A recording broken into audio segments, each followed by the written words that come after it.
7년 동안 50여 개국을 여행하면서 깨달은 것들을 내가 혼자 여행하는 이유라는 책으로 펴낸 카트린 지타라고 하는 여성이 있는데, 그 여성이 그의 책에서 칠레를 여행할 때 만났던 한 여행자와의 경험을 소개하는 대목이 나옵니다.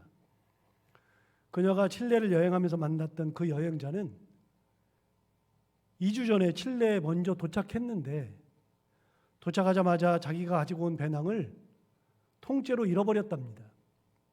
장거리 버스를 타서 피곤한 몸을 가지고 터미널 의자에 앉아서 배낭을 내려놓은 채 신발끈을 메고 있는데, 그 사이에 어떤 사람이 와서 배낭을 그냥 가져가 버린 겁니다. 그나마 여행이 필요한 돈도 여권도 보조 가방에 가지고 있었기 때문에 가방은 잃어버렸으나 돈과 여권이 있어서 그걸 가지고서 여행을 계속할 수 있었습니다.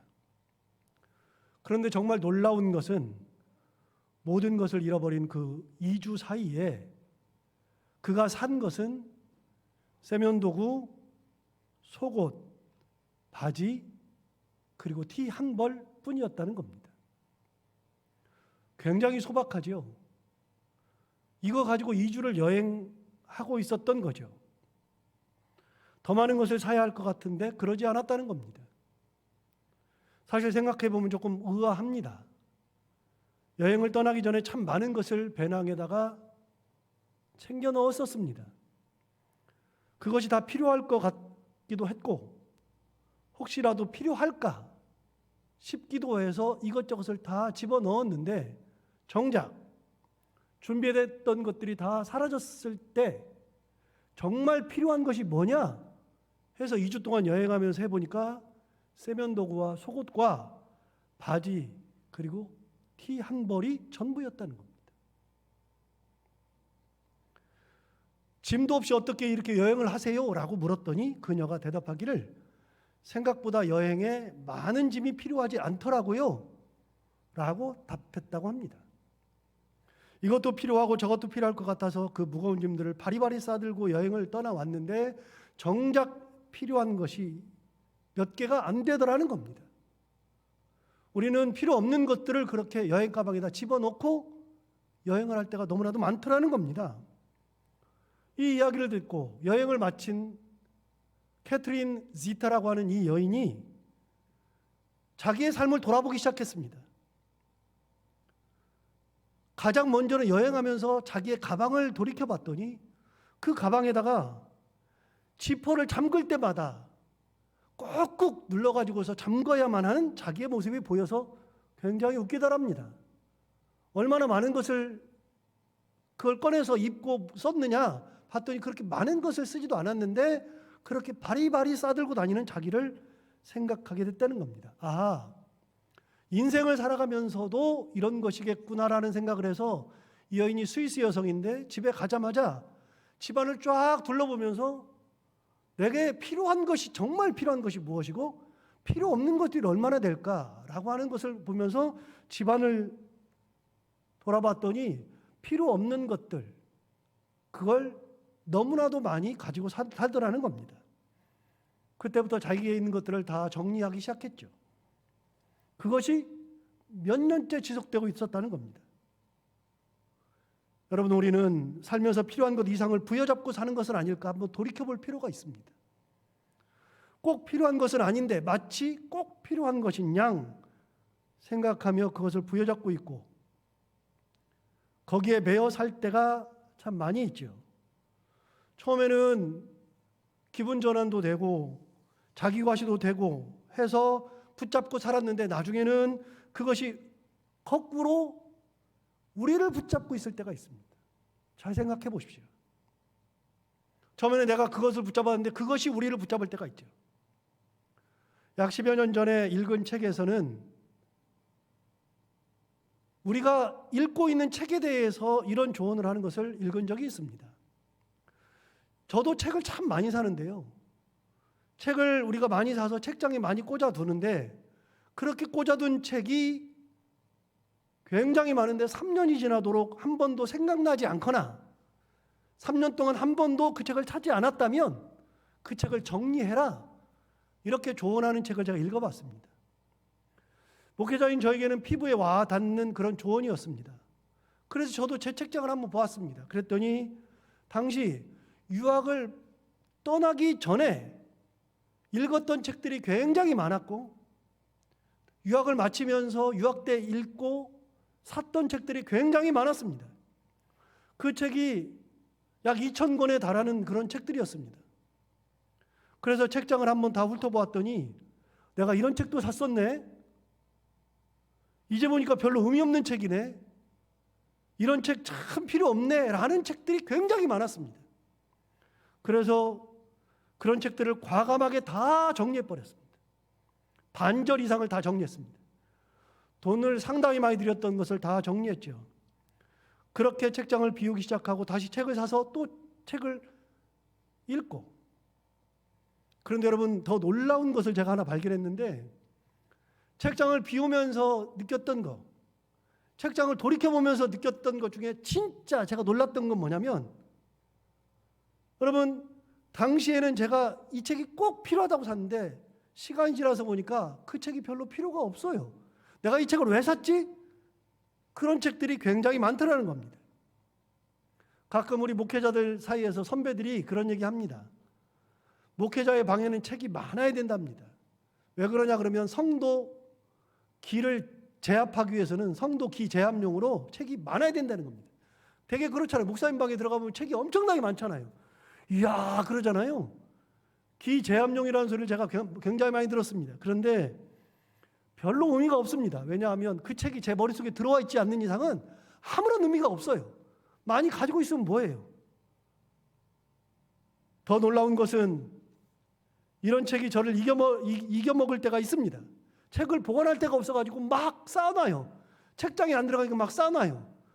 숨을 못 쉴 만큼 그런 경우가 굉장히 많습니다. 더 놀라운 거, 그 책 중에 반절은 안 읽은 책입니다.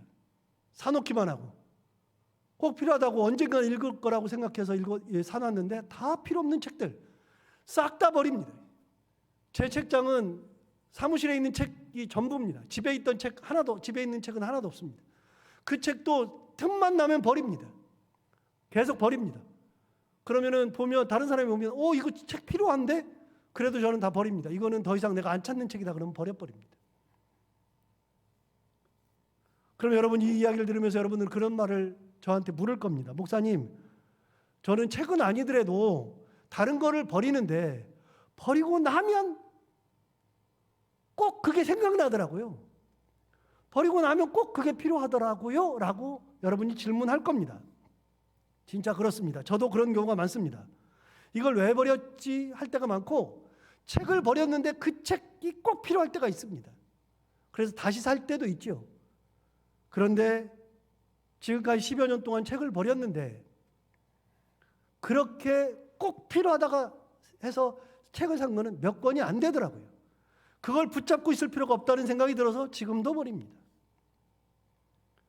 캐트린 지타가 했던 말처럼 여러분 우리는 한번 돌이켜봐야 됩니다. 세상을 살아가면서 우리가 필요 없는데 붙잡고 사는 것이 얼마나 되는가, 쌓아놓고 있는 것들이 얼마나 되는가 한번 돌이켜볼 필요가 있습니다. 그것들이 처음에는 우리를 기쁘게 하지만 나중에는 그것들이 우리를 이겨먹을 때가 있습니다. 우리가 그거에 매여 있을 때가 있습니다. 요즘 TV 프로 중에 신박한 정리라는 프로그램이 있죠. 저도 이거를 자주 봅니다. 거기에 출연하는 분들이 대체적인 특징이 뭐냐면 짐이 너무 많아요. 그것 버리라고 하면 얼마나 아깝게 생각하는지 모릅니다. 이건 이런 사연을 가지고 있고 저건 저런 사연을 가지고 있고 그렇게 버리기가 힘들죠. 그런데 그것을 다 비우고 나면 집이 완전히 새로워지면서 뭘 느끼냐면 버리고 나서 새로운 공간을 볼 때마다 우는 경우가 많아요. 이런 공간이 있었네. 짐이 많아가지고서 그동안 안 보이던 것들이 보이는 겁니다. 왜? 짐 때문에 창문을 다 가렸는데 싹 치우고 나니까 창문이 보이는 겁니다. 내가 그 짐이 어디 있었지 그랬는데 그때서야 보이는 겁니다. 정말 필요한 걸 찾으려고 그랬는데 찾을 수가 없었는데 그때서야 찾아지는 겁니다. 프랑스 태생의 테오도레 모노라고 하는 사람이 있는데, 그 사람은 20살이 되었을 때 자연사박물관 조교로 아프리카에 이렇게 보내져 가지고서 거기에서 파견되어서 사하라 사막을 첫 번째 여행한 분이 있습니다. 20살 때 사하라 사막을 여행을 했는데, 그때로부터 93세 죽을 때까지 평생을 아프리카 사막을 여행하면서 사막 여행을 주로 했던 사람이 테오도레 모노라고 하는 사람입니다. 그 사람이 사막 여행을 하고 나서 어느 날 쓴 책이 낙타 여행이라는 책을 썼습니다. 그 낙타 여행이라는 책에 그가 사막 여행을 할 때마다 챙겨가는 물건들을 이렇게 적었습니다.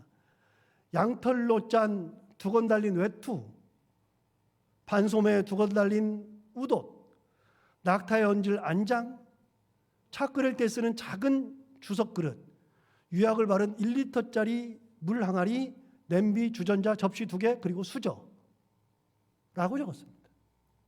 포크는 가져가지도 않는답니다. 포크는 쓸 데가 없답니다. 왜냐하면 고기 먹을 일이 없기 때문에. 그 외에도 이런저런 것들을 소개는 하지만 그리 많은 것을 가져가지 않습니다. 그러면서 이것들이 사막여행에서는 가장 중요한 것들이라고 소개하죠. 언뜻 보기에는 쓸모없어 보여서 도시의 평안한 삶에 익숙해진 우리 문명인들은 이런 준비물을 보면서 웃을지 모르지만, 그런 준비물들은 사막여행에서는 절대적으로 필요한 겁니다. 저자는 아주 재미있는 비교를 하는데, 이런 비교를 책에서 합니다. 도시에 살 때는 잠자리에 들면 옷을 벗습니다. 밖에 나갈 때는 옷을 입고, 잠자리 들어갈 때는 옷을 최소한으로 입고, 아침에 되면 옷을 챙겨 입습니다. 그게 도시의 삶이죠. 그런데 사막의 삶은 잠자리에 들면 옷을 입어야 된답니다. 영하로 내려가기 때문에. 대신 아침에 눈을 뜨면 훌러들러는 다 벗어냅니다. 너무 덥기 때문에. 도시의 삶과 사막의 삶은 완전히 다르다는 거죠. 이곳에 꼭 필요하다 해서 저곳에도 꼭 필요하지는 않습니다. 내게 필요하다 그래서 너에게도 필요한 것은 아닙니다. 어디 있느냐, 어느 순간이냐, 어떤 상황이냐가 기준이 되는 거죠. 그 기준에 의해서 우선순위가 변하고 귀천이 바뀌는 겁니다.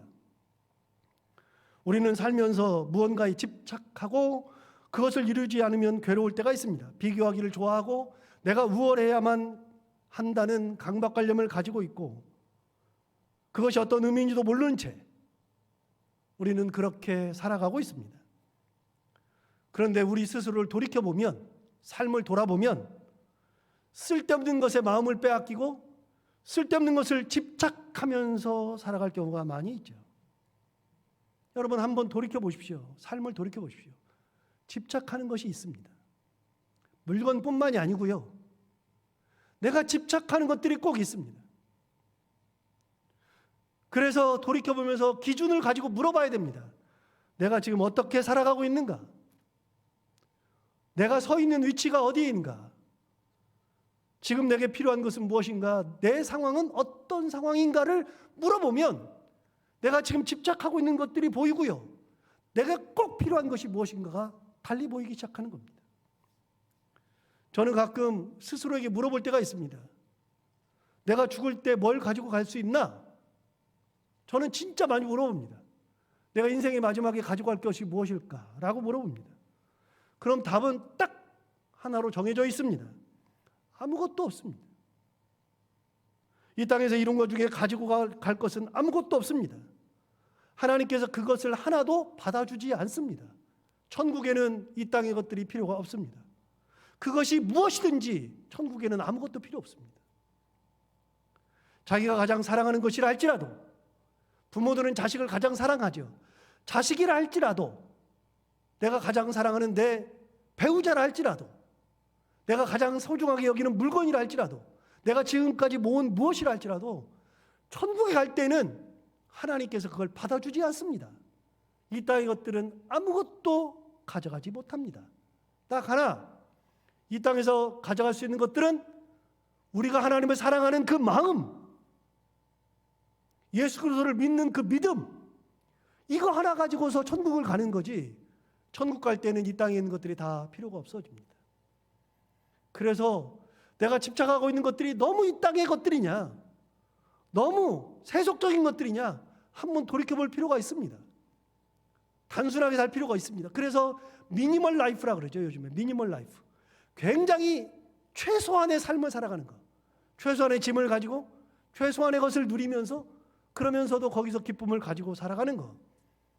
그래서 신앙의 깊이가 깊어질수록 단순해지는 겁니다. 신앙이 깊어지면 깊어질수록, 예수님을 더 깊이 알아가면 알아갈수록 머리를 쓰지 않습니다. 머리를 쓸 필요가 없습니다.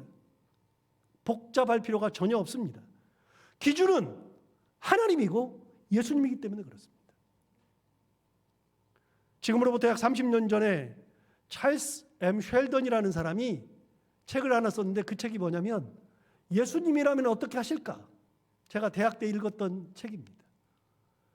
그가, 찰스 쉘던이라는 사람이 한 기업가를 모델로 해서 책을 썼는데, 그 기업가가 기업을 경영하면서 여러 가지 기업을 경영하는데 필요한 것들을 이야기합니다. 그러면서 술수도 써야 되고 대접도 해야 되고 뭐 이런 것도 저런 것도 해야 되고 다 그러는데, 그럴 때마다 마음속에 불편함이 있어서 그 사람이 하나의 실험을 하기 시작했습니다. 무엇을 하든지 어떤 상황이든지 하나를 묻는답니다. 예수님은 어떻게 하실 것인가? 그 기준을 가지고서 살다 보니 그때부터 그 사람의 삶이 자기가 지금까지 살아왔던 그 기준과는 완전히 다른 기준을 가지고 다른 행동의 양태를 가지고 살아가더라는 겁니다. 예수님이라면 어떻게 하실 것인가? 가장 기본적인 질문이죠. 가장 기본적인 질문을 하면 됩니다. 천국 갈 때 우리가 가지고 가는 것은 예수님에 대한 믿음이요, 하나님에 대한 사랑이라 그러면, 이 땅에 살아가면서도 우리가 가지고 있는 기준은 하나님이고 예수님이면 된다는 겁니다. 예수님 어떻게 하실 것인가? 단순해지는 겁니다. 예수를 믿으면 믿을수록, 신앙이 깊어지면 깊어질수록 머리를 쓰는 게 아니라 주님이 뭐라고 하실 것인가? 주님은 어떻게 하실 것인가? 그게 기준인 겁니다. 그러면 내 행동의 양태가 결정되는 거죠. 사기를 칠 수 없죠. 남을 괴롭게 할 수 없죠. 비판할 수 없죠. 어떻게 비판을 해요? 예수님은 비판하지 말라고 하셨는데. 사기를 칠 수 없죠. 어떻게 사기를 쳐요? 예수님은 사기를 치실 분이 아니신데. 더 가지라고 예수님 안 하시는데 자꾸 더 가지라고 하는 것은 내 기준이죠. 기준이 단순해지는 겁니다. 지나놓고 보니 설교를 준비하면서 저도 저 자신을 많이 돌이켜봤습니다. 다 없어도 되더라고요. 정말 다 없어도 되더라고요. 저는 목사에게 가장 중요한 것 중에 하나가 양복이라고 생각을 항상 하고 살았기 때문에, 양복, 넥타이 살았기 때문에 양복을 굉장히 많이 샀습니다. 전에 교회에 있을 때 양복을 얼마나 가지고 있었느냐, 많게는 30벌까지도 가지고 있었습니다. 양복을 처리하기도 힘들 정도로. 때만 되면 매일매일 양복을 갈아입었습니다. 그래야 된다고 생각했습니다. 그런데 우리 교회 부임에서는 양복 별로 한 벌만 있어도 되겠다 이런 생각합니다. 제가 1년 44철 똑같은 양복을 입어도 그게 큰 의미를 가지지 않더라고요. 왜요? 담임 목사에게 가장 중요한 거, 신앙생활에서 가장 중요한 것은 양복이 아니라 한 벌만 있어도 단벌 신사여도 하나님을 사랑하는 목사여야 된다는 거, 하나님의 은혜를 머금고 있어야 된다는 것이 가장 중요한 거니까. 단순해지는 겁니다. 생각하면 생각할수록 모든 것이 다 단순해져 버리는 겁니다. 없어도 되더라고요. 최후에 남는 것이 무엇인가? 최후에 남는 것은 예수님이고 하나님이기 때문에 그렇습니다. 그분이 기준이죠. 여러분, 우리가 잘 아는 대로 다윗은 평탄한 삶을 살지 못했습니다. 그는 아주 어린 나이에 왕으로 기름 부음을 받았는데 그때부터 자기 의도와는 상관없는 인생을 살아야만 했었죠. 왕이 되겠다고 한 적이 한 번도 없는데 어느 날 갑자기 어떤 할아버지가 오셔서 자기 머리에 기름을 부은 순간부터 그는 고난이 시작되었습니다. 그 할아버지가 와서 기름을 붓고 이스라엘의 새 왕이라고 선포했습니다. 내가 왕 된다고 한 적 없잖아요. 그런데 왕이 되었습니다. 그는 골리앗과 싸우기 위해서 전쟁터를 간 적도 없습니다. 골리앗을 죽이고 이스라엘의 영웅이 되겠다고 마음을 먹어본 적도 없습니다. 사실 그는 골리앗이 누군지도 몰랐습니다. 그런데 전쟁터에 가보니 2m 70이나 되는 이 거구가 하나님을 모욕하고 이스라엘을 모욕하고 왕을 모욕하고 하고 있는데 어느 누구도 그 사람과 대결을 하려고 하지 않았습니다. 그때 다윗의 마음에 하나님을 모욕한다는 거 그거 하나 때문에 20살도 되지 않은 어린아이가 다윗과 싸움을 하겠다고 그렇게 선포하고 나가서 다윗과 싸웠습니다. 그가 가지고 간 것은 칼이 아니었습니다. 물맷돌이었습니다. 물맷돌을 5개 준비했는데 그 중에 하나를 가지고 골리앗의 머리를 맞춰서 골리앗을 떨어뜨려서 죽였습니다. 내가 골리앗을 죽이려고 한 적도 없고 영웅이 되겠다고 한 적도 없었죠. 그런데 하나님 한 분, 그분 때문에 그 전투를 했을 때 그 놀라운 일이 생기고 갑자기 전쟁 영웅이 되었고 여인들이 갑자기 이런 노래를 지었습니다. 소고를 치고 북을 치며 춤을 추면서 여인들이 사울이 죽인 자는 천천히요 다윗은 만만이로다라는 노래를 부르면서 고난은 더욱더 커졌습니다. 사울이 그를 가만히 놔둘 수 없었죠. 더 얘기하면 입이 아플 정도로 할 얘기가 굉장히 많습니다. 그런데 여러분 놀라운 거는 다윗은 자기가 계획한 인생을 살지 못했다는 겁니다. 계획이라는 것도 없었습니다. 왜냐하면 도망만 다녔으니까. 청년 시절을 다 도망 다녔습니다. 정말 어렵게 고난 가운데 도망 다니며 죽음의 위기를 넘겨가면서 살아야 했고 겨우겨우 왕이 되었습니다. 여러분 왕이 되었으니까 다 됐다가 아니고요. 왕이 될 때도 가만히 보면 12족속 중에 오로지 다윗이 속해 있는 유다 족속만 다윗을 왕으로 세웠습니다. 나머지 11족속은 다윗을 왕으로 세운 적이 없습니다. 나머지 11족속은 사울의 아들이었던 이스보셋을 왕으로 세웠죠. 그러니까 이스라엘의 왕이 둘이 된 겁니다. 나머지 11족속은 다윗을 저주했죠. 왕으로 인정하지 않았죠. 정통성을 다윗은 갖지 못했습니다. 그래서 그는 왕이 된 다음에도 정통성 시비에 휘말렸고 훗날 이스라엘 전체 왕이 되었을 때에도 사울의 가문이었던 베냐민 지파는 끝까지 다윗을 저주했습니다. 베냐민 지파는 다윗에게 아주 큰 적대적 세력이었고 다윗을 왕으로 인정하지 않았습니다. 그러니까 왕이 되어서 참 고생이 많았죠. 이것이 바로 다윗의 삶이었습니다. 그리고 아들 때문에 고난도 당하고 아들들이 죽는 그런 어려움도 당하고 여러분 다윗이 그런 삶을 살았습니다. 가만히 돌이켜 보십시오.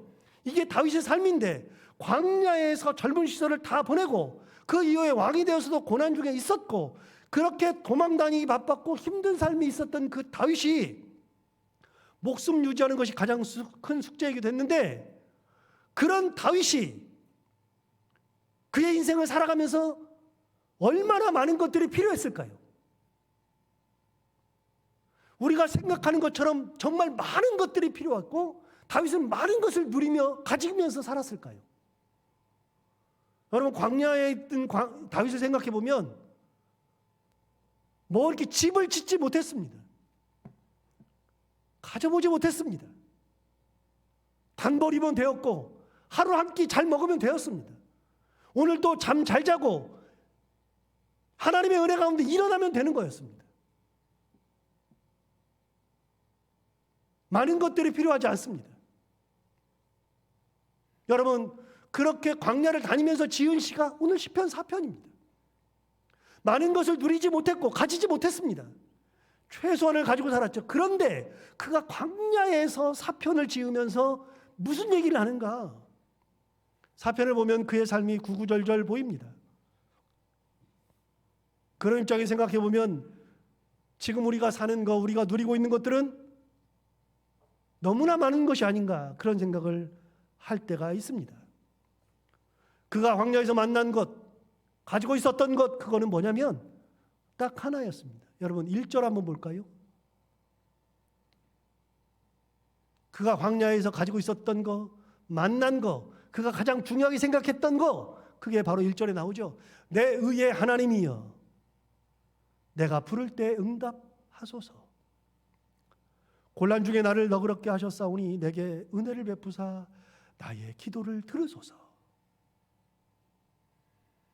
여러분, 광야에서 다윗은 목 놓아 외치는 이름이 하나 있었으니 그게 나의 의신 하나님. 그가 그곳에서 불렀던 이름은 의의 하나님.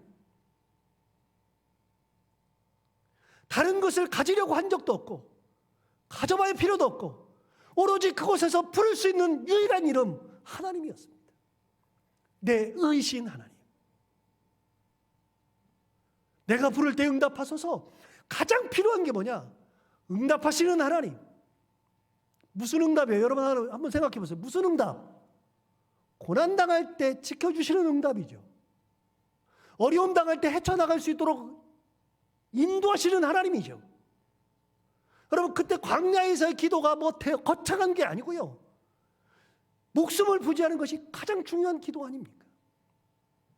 그때 했던 기도, 내 의의 하나님이여 그가 불렀던 이름 하나님, 내 기도에 내가 부를 때 응답하소서. 그러면서 얘기합니다. 곤란 중에 나를 너그럽게 하셨사오니 내게 은혜를 베푸사 나의 기도를 들으소서. 뭐라 그러냐면 곤란 중에 나를 너그럽게 하셨다. 여러분, 곤란을 당했습니다. 다윗이 곤란 중에 있습니다. 광야 생활이니까 곤란하죠. 도망해야죠. 먹을 거 없죠. 미친 척 해야죠.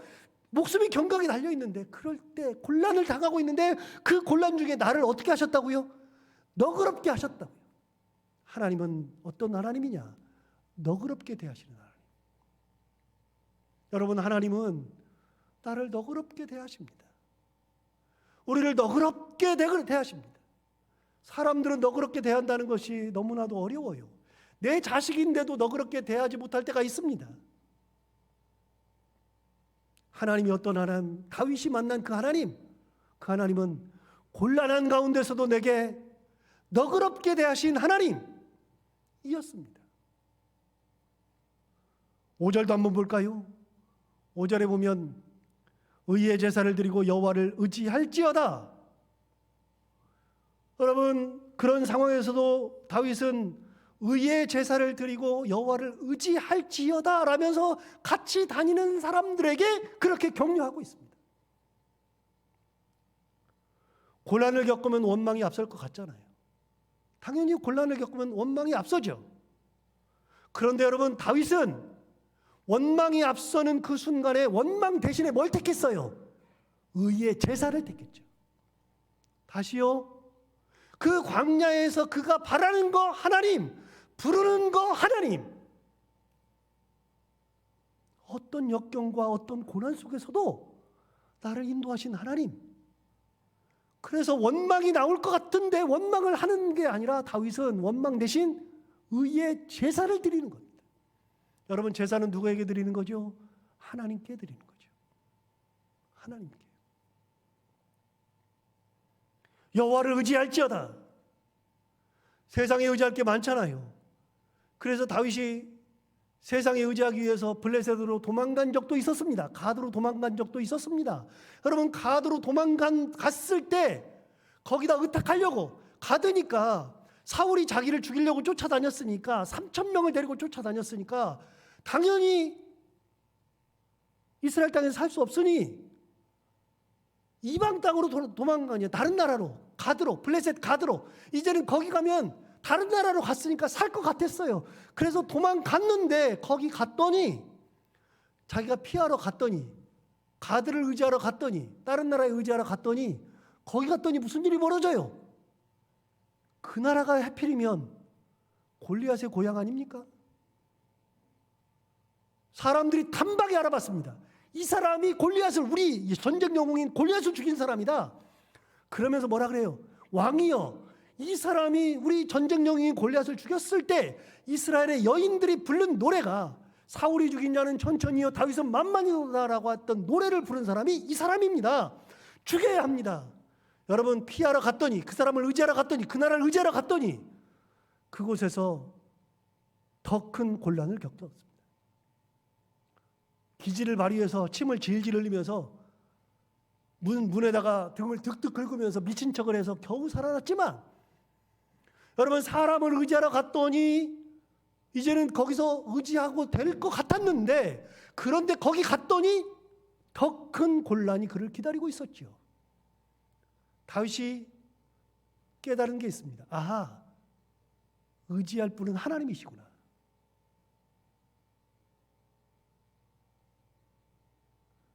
다윗이 광야에서 만난 하나님은, 내가 의지하실 분은 오로지 하나님 한 분. 광야에서 부를 수 있는 분 하나님, 광야에서 만나고 싶은 분 하나님, 나를 인도하실 분 하나님, 내가 의지할 분 하나님, 하나님 한 분밖에 없었습니다. 7절을 볼까요? 주께서 내 마음에 두신 기쁨은 그들의 곡식과 새 포도주가 풍성할 때보다 더하니이다. 이 고백이 다윗 고백의 백미입니다. 그에게 기쁨이 있다는 겁니다. 주께서 내게 두신 기쁨이 있답니다. 그런데 여러분, 광야에서 뭔 기쁨이에요? 광야에 기쁨이 있어요? 광야에 기쁨 없잖아요. 그런데 다윗이 고백합니다. 주께서 내게 두신 기쁨. 그러니까 다윗이 마음에 기쁨이 있는 겁니다. 세상 사람들이 알지 못하는 놀라운 기쁨이 있는 겁니다. 저 사람이, 그런데 다윗에게는 기쁨이 있는 겁니다. 여러분, 우리가 신앙생활하면서 그런 기쁨이 있잖아요. 사람들은 모르는 나만의 기쁨, 하나님이 주신 기쁨이 있잖아요. 그런데 여러분, 다윗이 뭐라 그러냐면 주께서 내 마음에 두신 기쁨이래요. 내가 만들어낸 기쁨이 아니라, 내 속에서 내가 스스로 생산해낸 기쁨이 아니라, 내 기쁨은 누가 만들어 주신 거예요? 주께서 내 마음에 두신 거예요. 자, 기쁨을 주신 거예요. 기가 막힌 고백입니다. 자기도 알았어요. 다윗도 뭘 알았느냐? 이 기쁨은 내가 만든 게 아닌 거를 아는 거예요. 광야에서 무슨 기쁨이 있어요? 감사가 있어요? 제사가 있어요? 아무것도 없는데 다윗은 안 겁니다. 이 기쁨 누가 주신 거냐? 주께서 가지고 있는 그 기쁨을, 하나님의 기쁨을 내 마음에다가 두시는 거예요. 이게 다윗 고백의 백미죠. 자, 다시요. 우리가 원래대로 돌아가서 우리가 집착하고 사는 것들이 많아요. 가지고 있는 것들이 많고 그런 거 많은데, 사실 필요 없는 것들이 너무 많은데 진짜 필요한 게 뭐냐? 인생에서 가장 필요한 게 뭐냐? 그건 하나님이고, 하나님이 우리에게 주시는 기쁨이 있어야 된다는 겁니다. 하나 물어볼게요. 진짜 많이 가졌는데 집안에 우환이 생기면 다 필요해요? 여러분, 막 돈이 어마무지 많은데, 그런데 마음에 우환이 하나 생기면, 하나 물어볼게요. 돈이 엄청 많아가지고 사 먹을 때 한 100만 원짜리를 사 먹는다 그래요. 난 그래도 아무런 문제가 안 돼. 항상 몇 개를 먹어도 돼. 그런데 여러분, 그렇게 돈이 많은데 우환이 생기면 하나 물어볼게요. 밥이 넘어가요? 밥이 넘어가냐고요. 제가 주례할 때 가끔 이런 얘기 하는데요. 제가 영락교에 있을 때 토요일 되면 가끔 이렇게 명동을 나가요. 명동은 뭐 걸어서 한 5분이면 나가니까요. 명동을 나가면 사람이 그렇게 많은데요. 그 뜨거운 여름에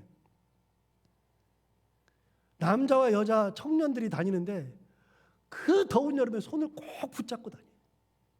제가 그거 보면서 덥지도 않냐? 그랬거든요.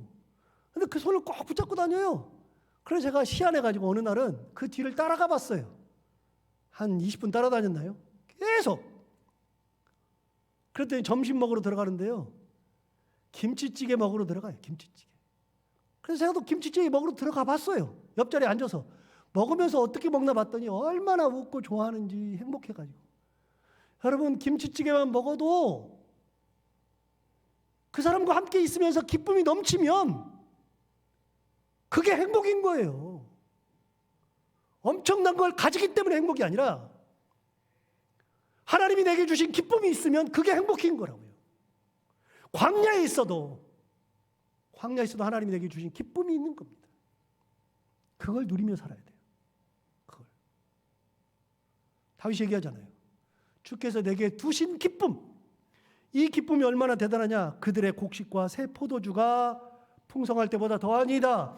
그들의 곡식과 새 포도주가 풍성할 때보다 더한다. 여러분, 곡식과 새 포도주, 여러분 곡식을 막 수확했어요. 새 포도주를 막 만들었어요. 농부면 다 알아요. 농부면 다 알아. 이게 얼마나 큰 기쁨인지. 엄청난 기쁨. 수확해가지고서 돈 많이 벌 때, 막 잘 될 때, 그 기쁨이 있는데 다윗이 아는 거예요. 이게 얼마나 큰 기쁨인지. 근데 주님께서 내게 두신 그 기쁨은 그거와는 비교가 안 될 만큼 큰 거다. 뭘 비교해요? 하나님이 주신 기쁨과 뭘 비교해요? 하나님이 내게 주신 은혜와 뭘 비교해요? 가장 중요한 겁니다. 그래서 얘기하잖아요. 이 고백이 다윗 고백의 백미라고요. 백미. 주께서 내게 두신 기쁨. 내 기쁨이 아니고 주님께서 주신 기쁨. 8절 볼까요? 내가 평안히 눕고 자기도 하리니 나를 안전히 살게 하시는 이는 오직 여호와이시니이다. 기가 막히잖아요. 보세요. 내가 평안히 눕고 자기도 하리니 나를 안전히 살게 하시는 이는 오직 여호와시다. 보세요. 다윗이 광야에서 잠이나 제대로 자요? 그런데 뭐라 그래요? 내가 평안히 눕고 자기도 한대요. 그러니까 다윗은요, 죽을 걱정하는 게 아니라 그냥 자는 거요. 하나님 은혜 보고, 하나님 나 몰라요. 자는 거요. 당장 누가 옆에 왔는데 나 어떡하지? 걱정하는 게 아니라 그냥 자는 거요. 하나님 난 몰라요. 하나님 알아서 해요. 나 하나님 아들이에요. 하나님이 나 왕 삼았잖아요. 나 기름 부었잖아요. 나를 인도하셨잖아요. 골리앗에게서도 나를 이기게 하셨잖아요. 하나님 나는 몰라요. 하나님이 알아서 하세요. 드리는 겁니다. 그러니까 뭐라 그래요? 내가 평안히 눕고 자기도 하리니. 이렇게 평안히, 고민, 걱정, 근심 있는 분들은요, 하나님의 은혜를 바라보면서 기도하고 드리고 자요. 하나님 나 몰라요. 드려요. 그냥 드려. 다윗의 고백이잖아요. 여러분, 광야에서 다윗이 가지고 있었던 거 없어요. 뭘 가지고 있었어요? 하나님 한 분. 그 하나님. 우리가 세상 살아가면서 가지고 있는 것들은 다 정리해서 없어도 상관없어요. 하나님 앞에 갈 때는 다 의미 없어요. 그런데 하나님 있으면 돼요. 하나님 한 분. 예수 그리스도. 그 믿음을 가지고 살아가는 저희 모두가 다 되기를 바랍니다. 기도하겠습니다.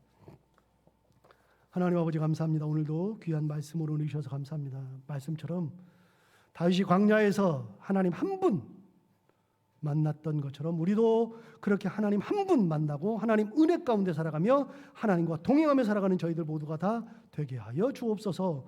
예수님 이름으로 기도하옵나이다.